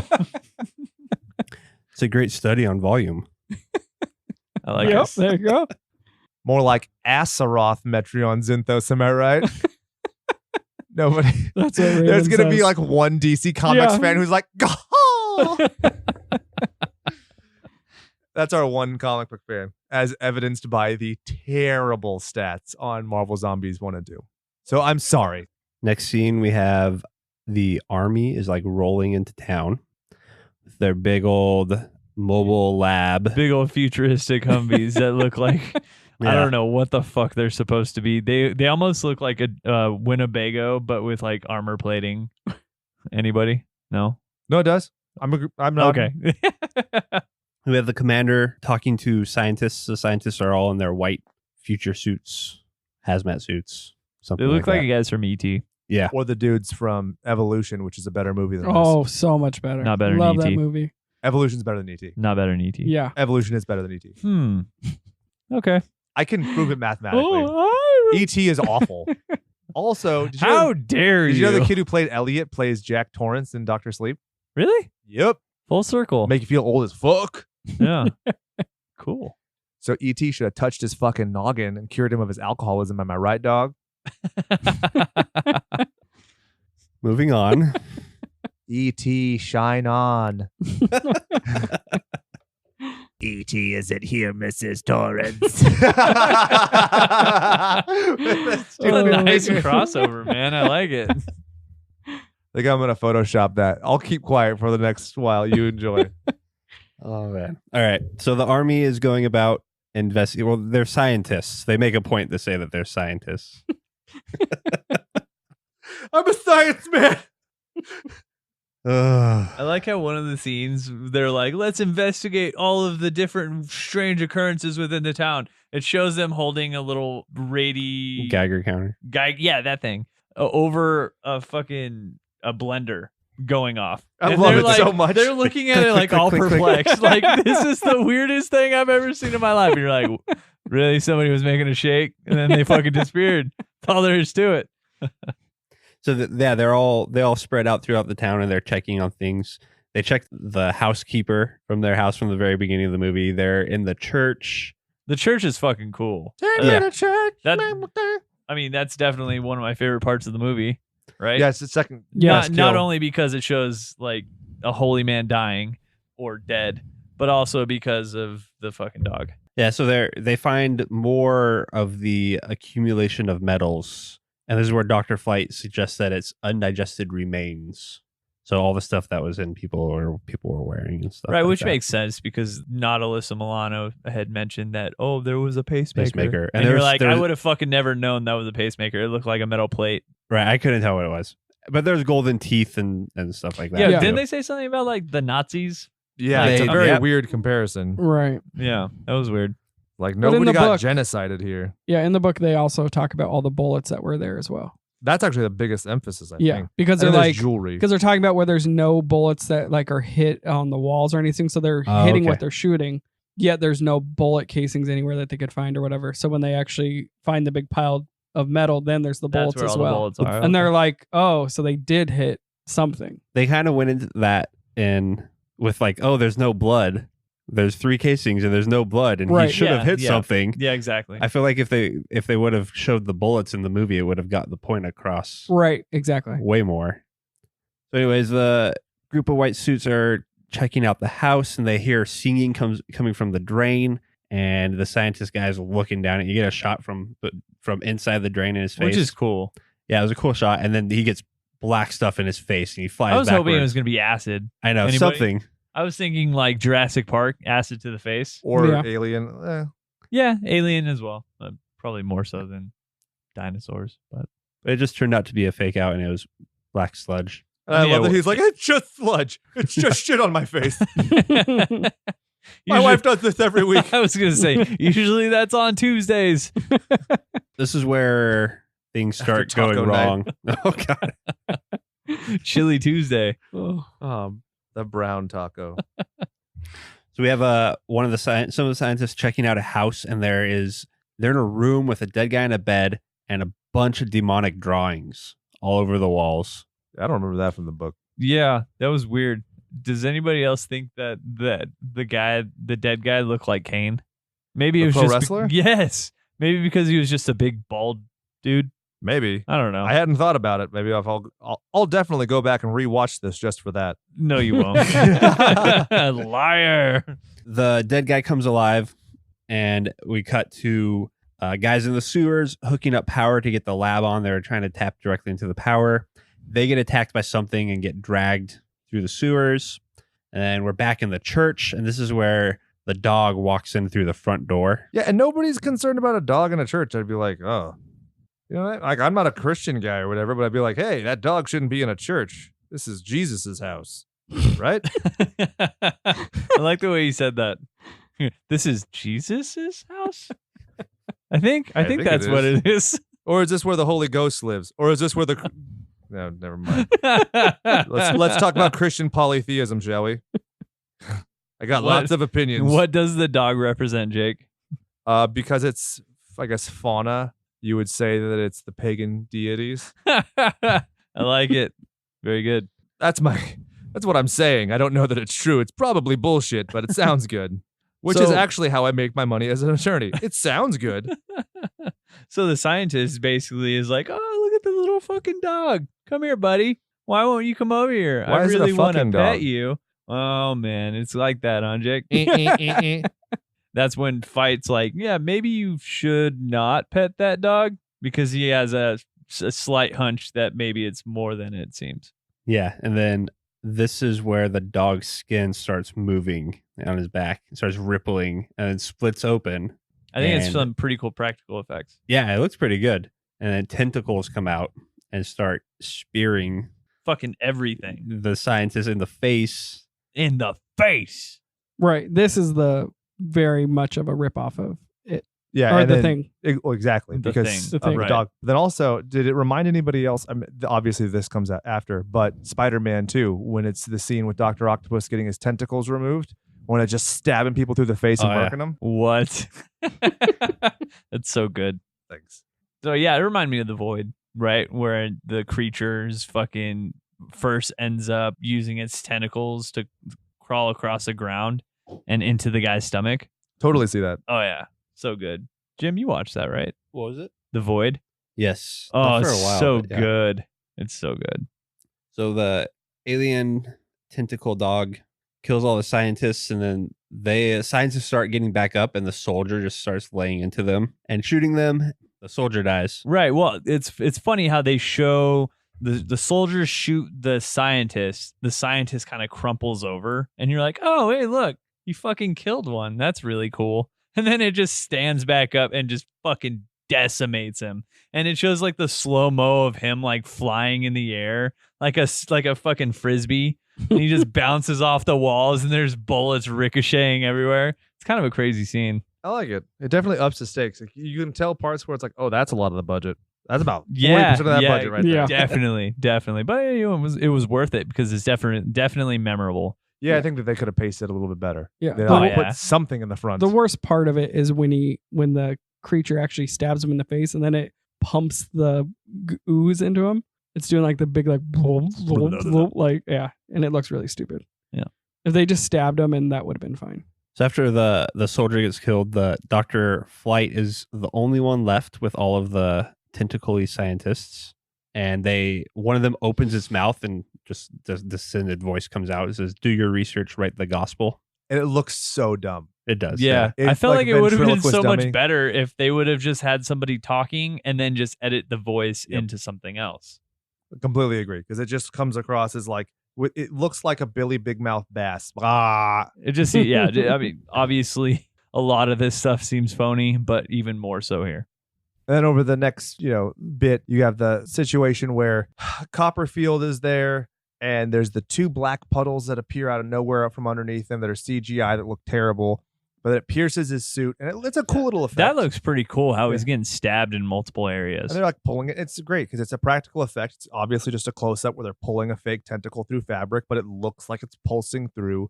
I think he's actually some of the best effects because it shatters through his mask too. And so he pulls the glass from his mask out of his I like mouth. the close up of the mouth. Yeah. It was really cool. Obviously, it's like a rubber prosthetic mouth, but with the close up, you can see the stretching of the skin and everything, which I thought was really cool. And then he like spits blood and maggots into it. And then that's, in the book, it does offer a piece of itself for their study. And it does slightly do what they do in the book where it starts changing. It changes from the maggots into a gecko. But in the book, it goes ballistic. It's like, a scorpion, mantis, spider, pigeon. All of the things it's digested. And it starts cycling. And by the time it's about to die, it cycles. It's like boom, boom, boom, boom, boom, boom. They're just dead because it's this desperation to try and escape. So it shows that like some of the drones have their own sentience. It's very interesting. Yeah. We can get that goddamn ancient enemy on the couch with Dr. Phil. I'd love to watch. Why don't you tell me about your father?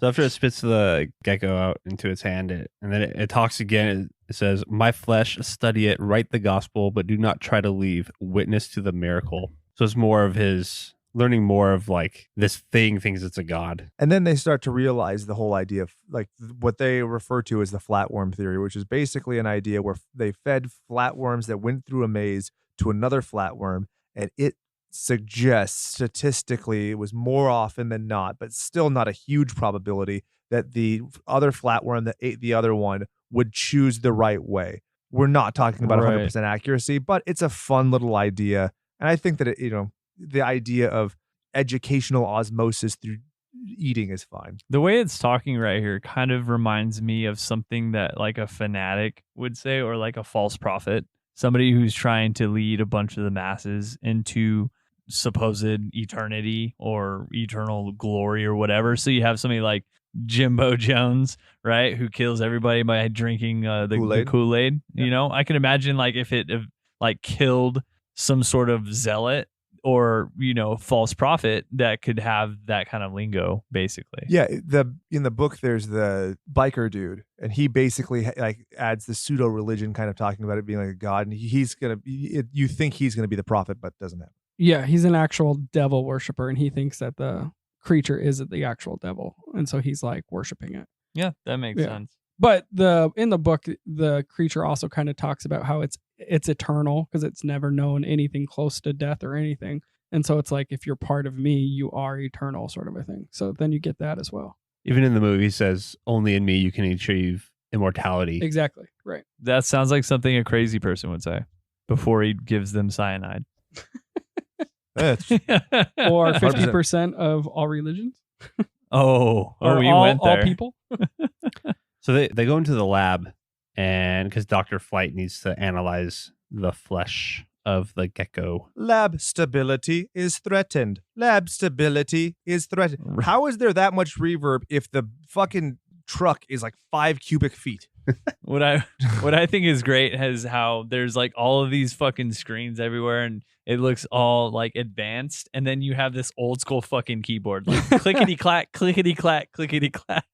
Well, this was from 1983, so at that time, like a computer, like this was a calculator. This was a word processor. So the idea that something that was made to scan bio life or whatever is talking to them is like mind blowing. But by today's standards, I'm like, fuck, Siri talks to me all the time, bitch. Sometimes when you only want her to, and she's listening. Mouthy broad. Always listening. So they're in the lab getting ready to analyze it. And this is where we get some info from... Oh, it was after they analyze it. And Dr. Flights, this is the oldest living organism type of thing. He's convinced that it wiped out the dinosaurs. Yeah. He said it lives on Earth, comes up to feed every now and again. And until now, only a small portion of his victims have been human. So now it's started to like ramp up its acquisition of like intelligence because it started eating more humans. And this is where the computer screen comes on, and it's it.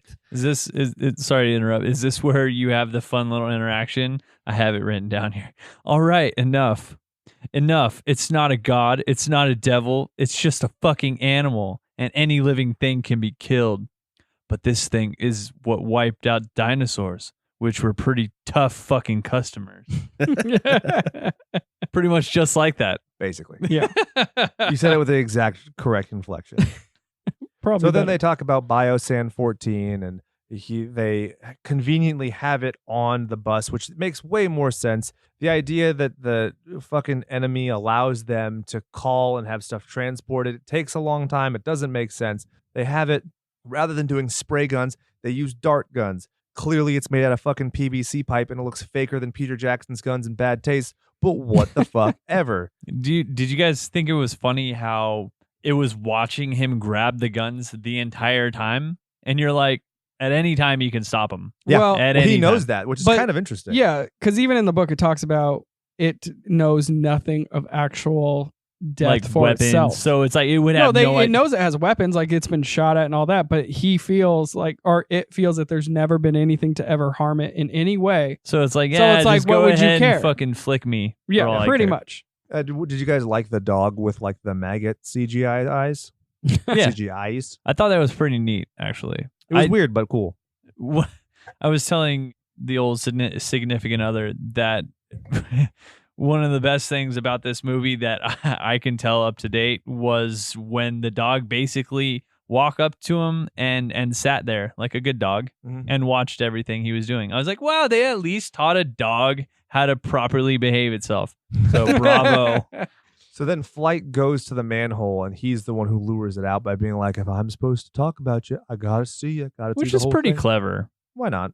In the book, it offers itself basically, and the form it seems to generally take. So there's like a warthog-faced monster with horns, and then there's like a cobra with wings, or like the two big forms that it takes most often, which, it's interesting enough. So basically, he's trying to attack the nucleus. Now, it's way easier in the book because they're just using sprayers, so they're shooting water or the liquid all over it. Right. And as soon as they start hitting it, it starts to attack the whole thing. In this, the fact that it's centralized, I think, makes it a little bit more dynamic. But whatever, it's also a lot cheaper to animate. They actually have no clue if they kill the thing in the book because it starts breaking off its pieces to get rid of the infection, and it basically then disappears without them knowing if they fully killed it. Because they don't know where the nucleus is. Right. And also, they don't know if there's more than one nucleus. There's a huge Right. cave system underneath the city as well, and that's in one of like the caves is where the nucleus is.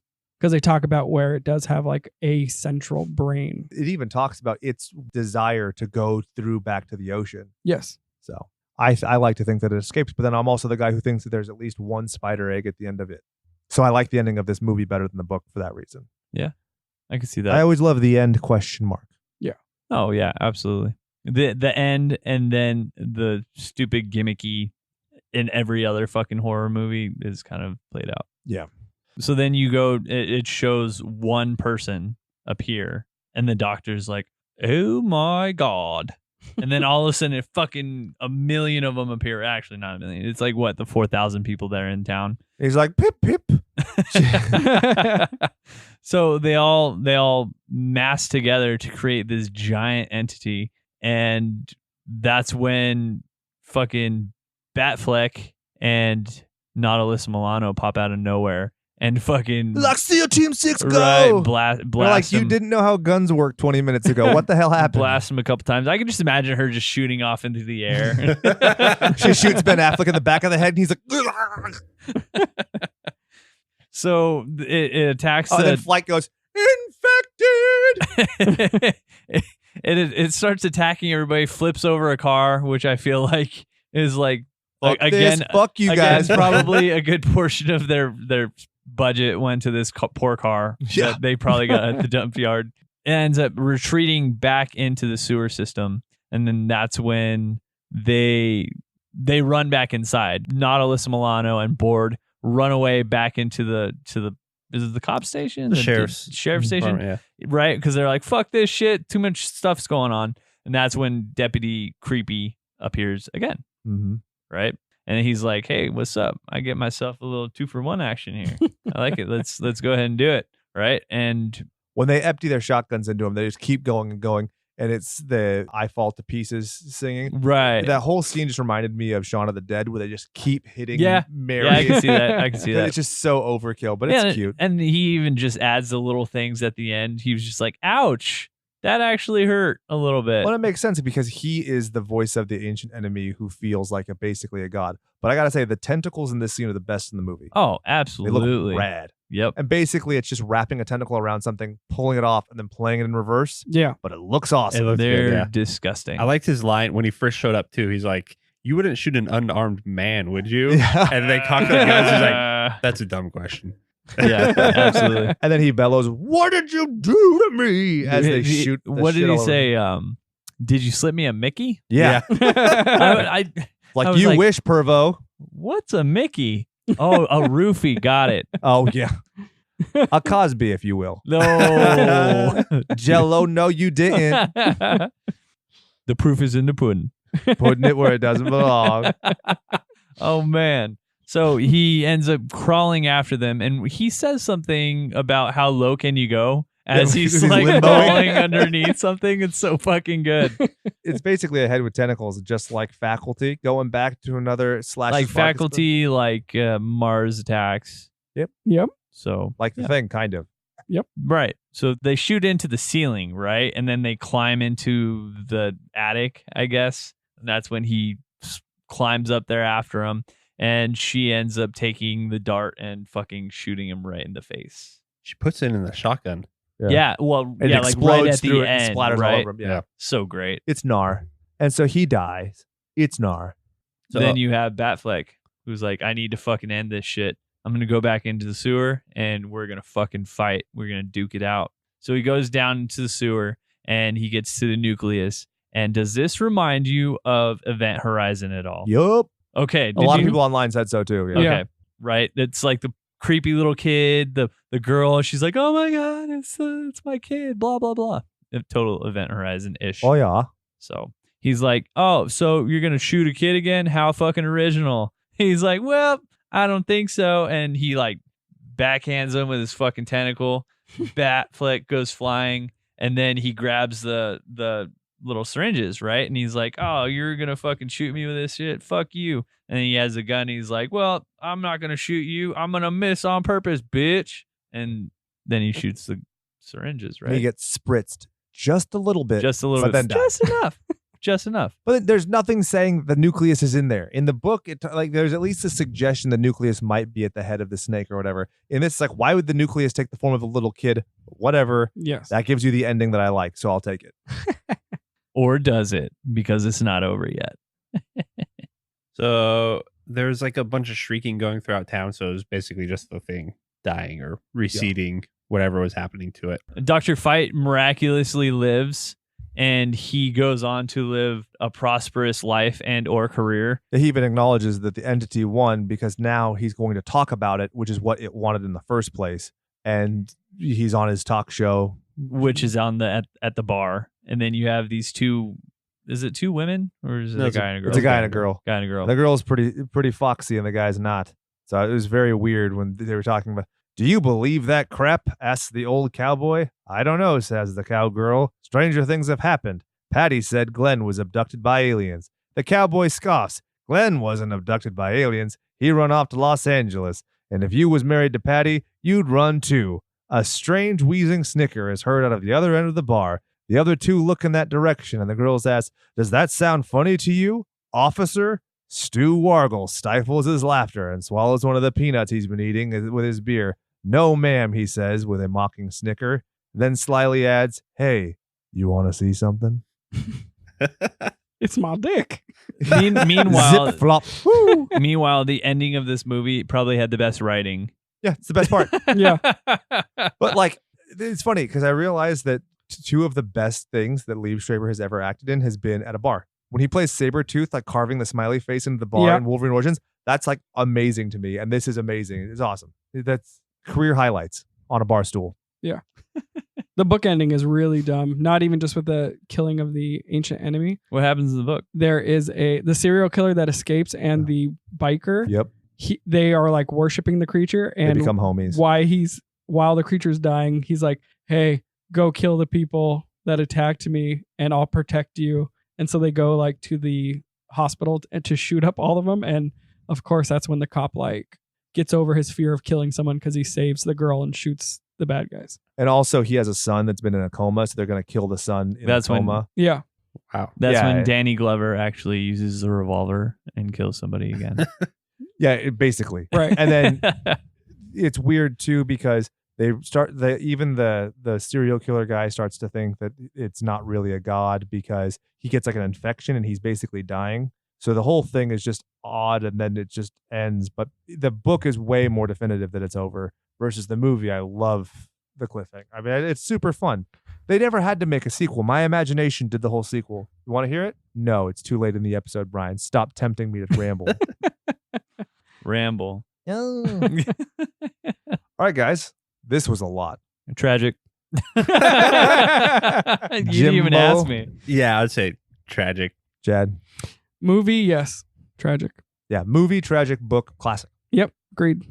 I think that the book, while misguided in parts, it's also like a game changer in a lot of ways. So I like it a lot. But yeah, this movie just doesn't do it right. And I could totally see somebody taking this source material and rocking it. Yeah, If you had the dude who did The Void do this, this Yeah. could rule hard. be really good. Just not good. I think the best part of the movie too is all the underlying like concept behind this creature and its ability, like intelligence and the bacteria and all that stuff is, for me, was the coolest part of the movie. So it Yeah. almost seems like it could be along the same lines as far as the remake of it too, where you kind of get the history behind Pennywise and you're like, I want to know more about that. Yeah, right. And not Right. so much about any of this bullshit. Kid drama. yeah. Kid sex. Ew. Whoa. It's the book. Calm down, Brian over there. Call Stephen King. Listen here, asshole. So that's the end That's all of the getting edited out anyways. Or is it? Yeah. We're if I slowing it remember down. to, sure. And then the tree. So, guys, say goodbye so I don't have to edit any more of you talking. If you ain't watching it dying, you ain't really trying. Enjoy killing time. Until next week. Beep beep, fuck boys. And for Chad, Brian, Jim, and myself, my name is Jake, reminding you to go out there and do something you love. And remember that all work and no power play makes Jack a dull boy.